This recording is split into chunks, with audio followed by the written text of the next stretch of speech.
brr patapim, brr patapim, plug. In 2013, when I went to America for the very first time, I found myself in a 1v5 situation against 5 armed robbers who were each pointing a gun at me. And of course, most people would feel scared and hand over whatever cash they had on them, but me personally, I knew I'd win. And so I intentionally led them into a dark alleyway, did a wall run maneuver, slipped on the wall because there was some moss growing on it, fell and broke my ankle when I landed, and got gang diddled by the 5 men because I wasn't even carrying any US dollars on me. And so ever since then, I've never attempted another 1v5 fight. However, the other day, I found this alpha male who might be the biggest cap artist on TikTok and posts videos explaining every single alpha male situation he's ever been in, such as this one. One day I got into a fight and I ended up beating the out of like 5 of them. And the boss, he took out a gun, put it to my head, told me to stop fighting. And then the boss proceeded to diddle the frick out of him. Bro, whatever this guy is about to say in this story, 100% is just not true. And the boss, he took out a gun, put it to my head, told me to stop fighting, and I told him to me. And he saw in my eyes that something was going on. If my eyes turn red, run. If my pants turn brown, run. I am the alpha. I am the alpha. Sigma man. I thought I was gonna die. He told me, I'm not gonna shoot you, I just want you to stop. And he looked me in the eyes and he realized I was a young boy. He pulled his gun down, put it in his pants, let me come. Wait.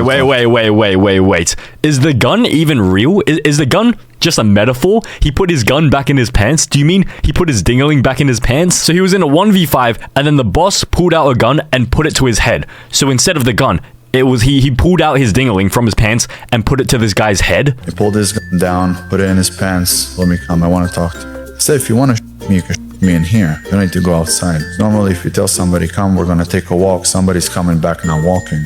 So he tells me, I'm not going to do anything to you, I just want to talk to you. When we went outside, he talked to me like a dad. He asked me how old I was. I was 15. He asked me what I was going through. Bro, you were 15 in a 1v5 fight against some sort of mafia boss with a gun? Is anyone believing this? He asked me what I was going through. I felt like it was a safe place for me to say it. And then he told me, he said, you know what, you're an incredible fighter. I think you should be fighting for me. But more than that, I want to be like an older brother for you. You joined his team. Yeah, I became one of the guys in the... I was named the Kid. Whoa, he joined the mafia. Oh my god, he joined the mafia. He is Sigma. He is Alpha Sigma male. I was named the Kid, and it was the Russian mob. It's called the Red Mob. I started fighting underground fights. Wow, that's tight, bro. This guy 100,000,000%. This guy does not believe a single word the other guy just said. But he just has to act surprised for the content. Otherwise, it'll ruin this guy's video. But I mean, surely his stories can't get even more unbelievable than this. From that point on, my dad knew he couldn't take on. Now I was 13. He picked up a stick, a wooden stick, and he went to hit me over the head.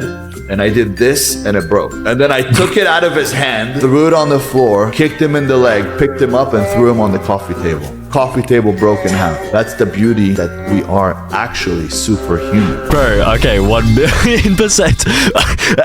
Who is believing this? How does he even think of that? How does he even come up with these fake scenarios? So he's 13 years old and his dad holds a wooden stick. Like, do you see how thick that wooden stick is? He does this and the wooden stick breaks against his arm. He's 13 years old, by the way. I feel like what actually happened in reality is that your actual arm bones, that was the thing that shattered. Your arm broke and your stepdad had to take you to hospital or whoever this was. But then you're saying you threw your dad onto the coffee table at 13 years old. You could pick up your dad at 13 years old and the coffee table even broke in half. Okay. Is this guy even trying to make it believable? We are actually superhumans. We just don't unlock these genes because we don't put a body in our mind through the pressure. There's something called microfractions. Little microfractions that you cause with hitting the bone thickens the bone. I used to sit there and hit my shins with a hammer all day. What? Why would you do that? Why would you just hit your shins with a hammer every single day? I mean, yes, I understand microfractions, that is a real concept, but why would you just do that to yourself? Like, me personally, the only things that hit my shin were like the razor scooters. Like, while I'm getting hit in the shin with the side of these razor scooters, the metal razor scooters, this guy's intentionally hitting himself with a hammer on the shins, an actual hammer. He's hammering his shins. Does he want to become like a professional soccer player so he doesn't have to ever wear shin guards? Do you know why people wear boxing gloves? So they don't f up their hands by hitting somebody's head. Your head is the strongest bone in the body, and if you train it and bang is that true though? Your head is the strongest bone in the body. The femur is the strongest bone in the body, apparently. It can withstand significant weight and pressure, the thigh bone. Okay, this guy's just blatantly spreading misinformation as well. And if you train it and bang it enough for a whole year, it becomes 4 times thicker. When we hurt, we throw. And I learned that at a young age. That's what I learned from the Shaolin monks. Oh, Go wow. watch them when wow. they... So this guy's not only a mafia member, he's also a Shaolin monk. And he's saying, bro, the skull thickens when you bang it. So he bangs his shins with a hammer every single day. What is he going to do with his head? He's going to bang his skull with a hammer every day? Or is he just going to bang his head against a brick wall every single day to thicken it? Because all this time, he thinks the skull is the strongest bone in the body. Top 10 stories that never happened. Why is this the suggested search on TikTok? But I mean, surely his stories cannot get even more unbelievable.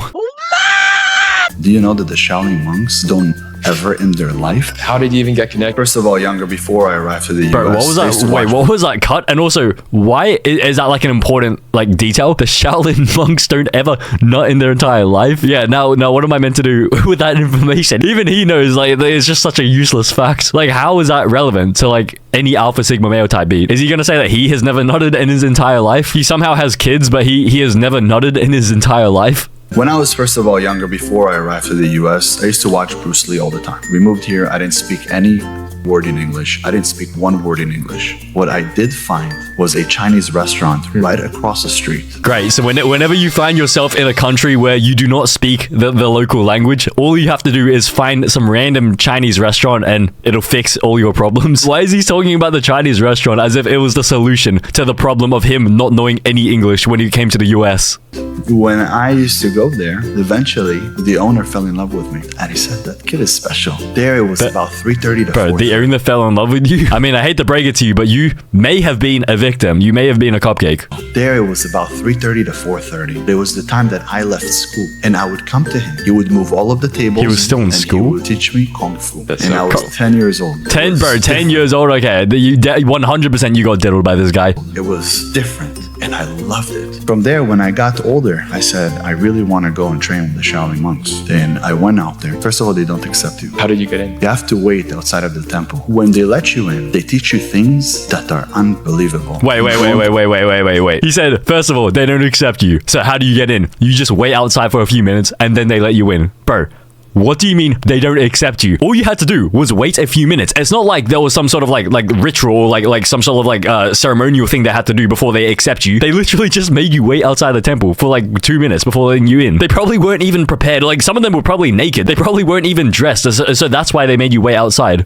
They teach you things that are unbelievable. You don't understand that they are the strongest people in the world and they don't their whole life. And there's more secrets is that why are you going back to this fact, this fun fact? So is this the only thing you learned from them? The things that are unbelievable, they teach you unbelievable things. The only lesson you took away from hanging out with the Shaolin monks is how to not nut in your life. That is the only thing they taught you. They didn't even teach you any like kung fu moves. They just taught you how to just repress the urge to nut. And there is more secrets that I can't share. But the things that they taught me was to the point where I did not feel like I was ever going to be afraid of dying. And you also did not ever feel that you were going to nut ever again after this. They probably, you know what they probably did? They probably chopped his balls off. That's probably how they don't just not nut. They just castrate themselves.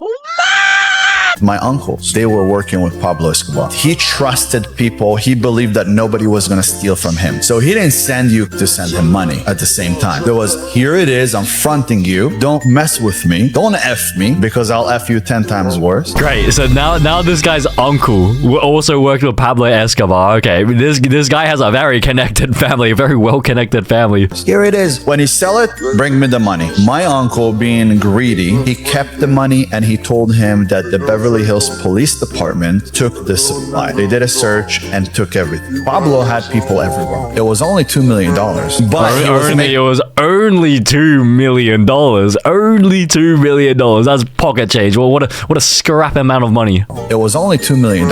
But he was making a lot of money with Pablo at the time. So stealing $2 million was not good. My uncle then got caught by Pablo and he shot him. But they didn't just shoot him. They kidnapped one brother and then the other brother they were looking for. And until they found the second brother that they wanted, they knew that he stole. They kept the other brother. But then they found the second brother who they wanted. He He pulled up to the house. He was going to get all the rest of his stuff. He was going to flee to Israel. And they came with automatics and they blasted him like 2,000 bullets. Wow. Bro, what is this guy on about? He's just waffling. Like, did anyone understand what he was saying about the brothers? Like, my brother's brother had the second brother, but then they kidnapped the other brother to make sure he didn't flee because the brother was going to come with the brother. And then 2,000 bullets. Bro, but then this doesn't really make any sense because this is this guy's uncle. So the uncle's brother is this guy's dad. So when the uncle was like this guy's age, before he was even born, his brother got shot by the mafia. And if the brother got shot, which is this guy's dad, then how did this guy even get born? This story doesn't even make any sense. This can't be real. This literally can't even be real. So I called my bank, and when I called them, I asked for $250,000. Now, for me, $250,000 is not much money. As you guys could understand, $250,000 is not much money. Yeah, $250,000 is not much money. Yeah, as you can see. Look at my $500 Apple Watch. But I mean, to be fair, he's wearing a Richard Mille. They are pretty expensive. What's the pricing on this? Apparently, it's $2 million. And you get free delivery as well. That's a bargain. That's a great deal. Free delivery? Why didn't you say that to begin with? When I called the bank and said, hey, I'd like to pick up $250,000 because I need it for my podcast. I want to show a little bit. Said to me, well, we're probably going to need for anything over $20,000 to make an order, which will take about 3.5 to 4 weeks to arrive. Then we're going to need an armed guard that's going to meet you, walk you to your car, and make sure that you drive away with the money. So then I said, look, I need just $250,000 and it's not that much money. And the bank pretty much told me, Ben, it might not be a lot of money for you, but it's a lot of money. So I told him, look, if you get me $250,000 in 4 weeks, it's fine. I'll wait. It took about 5 weeks, and that's why we delayed this podcast, for me to receive $160,000. That's all they were able to scrap. That's a bunch of bull. Damn, they only gave me $160,000. Why do you even need $250,000 to start a podcast? Like, realistically, you could just start a podcast in your bedroom for $0. Or like, actually, well, I mean, you just buy a microphone, a camera, and then yeah, like that's all you need. So maybe it will cost you like, if you want a good microphone, it'll probably cost like $300. And if you want a good camera, probably cost like another $300. And so you can start a podcast with like less than $1,000. That means that I have money in the bank that doesn't exist. And then I come to find out that only 3 to 5% of the money in the economy is physical money. The rest of it is digital money. I mean, isn't it safer that way? Like, if it's not physical, because like you can't steal it if it's not physical. So going decentralized and into crypto and Bitcoin, that's something that brings the power back to the people, because as we know, in 1929 there was the Great Depression, and it looks wait. Doesn't going into Bitcoin and crypto coins, isn't that like even worse? Because it's like, that's even more digital, isn't it? It doesn't physically exist either, right? Like that would be even worse. So this guy's saying that he wants more physical cash, but then he also wants more crypto cash. This guy, bro, I don't even know what this guy's point is. Should have delayed this podcast forever. Bro, the bank shouldn't have even given this guy any money so that he would like never start this podcast. You will never see a woman seeing a man working at McDonald's, even if he's handsome, even if he's buff, even if he has the big one. No problem. You want to pay the bills, you want to protect, or you want to not with me. But if that's what you want, then obviously it's not the place, because we both know you couldn't do it. Bro, what's wrong with working at McDonald's? Like, everyone has to start somewhere. This guy's saying just because you work at McDonald's, it means you failed at life and you could never do it. Like, bro, like some people are like literally like 18 years old but working at McDonald's. Like, this is like the start of their working like journey. Like, you could work at McDonald's as like a cashier and then work your way up to a manager and then get into corporate McDonald's and then switch company to like a bigger company, then working like consulting and then like start your own consulting firm or something and then start your businesses and all that stuff. Like, just because you work at McDonald's doesn't mean you're a bum. Like there's people who start somewhere. And the problem is that here in the United States and in the West, they told a woman she could become independent, but independent means one. Doesn't mean two, it means one. It's independent. An independent woman works so she doesn't need a man. And a man works so he can give to the woman. I remember being a younger man where people felt like they were able to tell my woman how I am. Oh, he's controlling. Oh, this guy will suppress you. This guy is a narcissist. He's Machiavellian. Manipulative, all this, yeah. I just recently got divorced. So I believe, success starts within. I believe that a relationship is the biggest role in success. So you should have a partner. You should be married. Was that it? That was really the entire TikTok? What? was achieved in that TikTok? What even was the message? So they're saying that women should be independent, but then men should provide for women. So that, like, basically they're saying that women will always take a double serving of everything. But I mean, like, how does that have anything to do with the McDonald's thing at the start? My own wife, when she met me, she saw me going to bed at 8. She's like, that's crazy. I don't go to bed before 2. Oh my god, he goes to bed at 8 p.m. What a Sigma. What an actual Sigma. Bro, this guy's like the type of guy to wake up at like 3 a.m. for like no reason at all, just for the sake of waking up early, but he still gets the same amount of work done in the day and the same amount of sleep as everyone else. I'm like, you want to achieve things in life? You do as I say. Where did you get to in your life? Oh, I have my master's degree. Great. In business and economy. Great. What else? And she tells me about all these great things that she's achieved in her life. And it really is. I'll be honest with you. It really is great things. I said, could you pay the bills to me? What did she she goes, say? no, I can't. And I said, exactly. Dad, whatever daddy wants, daddy gets. If you want to achieve things in life, you do what I say. Okay, great. W manipulator. I said, could you pay the bills to me? What did she she goes, no, I can't. And I said, exactly. So I need you to listen to me because what I've done has created the life that we have. And she goes, well, what if we sleep at different hours? I said, then we won't see each other. We really won't. And it took some time to get her there. But once I got her there, she was never the kind of person to work out in the mornings. She would always work out in the afternoon. All of a sudden, she loves the morning. She wasn't a morning person. You can't even talk to her in the morning. All of a sudden, She's a morning person. That's amazing. She hated reading books. Now she's reading books. Bro, why does he look like that? He's a book diddler. When he reads books, he literally diddles the pages. She was super shy in front of the camera. All of a sudden, she's not. Because every single day, I remind her how beautiful she is, how amazing she is, how perfect she is, how great she is. So I guess the lesson here is to just dominate your wife. Just tell her if you want to achieve anything in life, you have to listen and do what I say every single day. Whatever daddy wants, daddy gets. If you're a young boy and you're in a situation where you're an F student, let me tell you something. You got a bright future, buddy. You see, an A student is the perfect... Everyone should become an F student. If you're currently an A student, just forget about it. Just intentionally tank your grades so you can become an F student. You see, an A student is the perfect employee. He works for me and he does his job perfectly. A B student, now that's my manager. My managers are great, but they're always going to be managers. The C students, now those are business owners. Then you got the D. D is between a business owner and an inventor. It's someone that owns a business but truly wants to invent something. He just doesn't know how to do it. And then you got the F student. The F students are inventors. They're so creative that they couldn't sit in class. They couldn't listen because whatever people were trying to put in their head, they knew it was bull.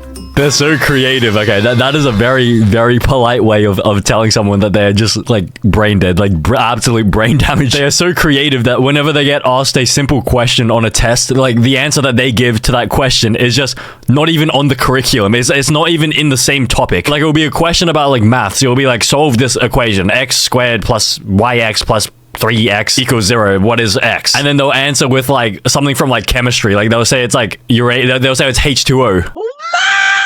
Let's go find somebody and ask them a very interesting question. Let's see who we got. Oh, there's a guy right there. Let's go really quick, ask him a question. He's actually a little bit older. Let's see what his answer is.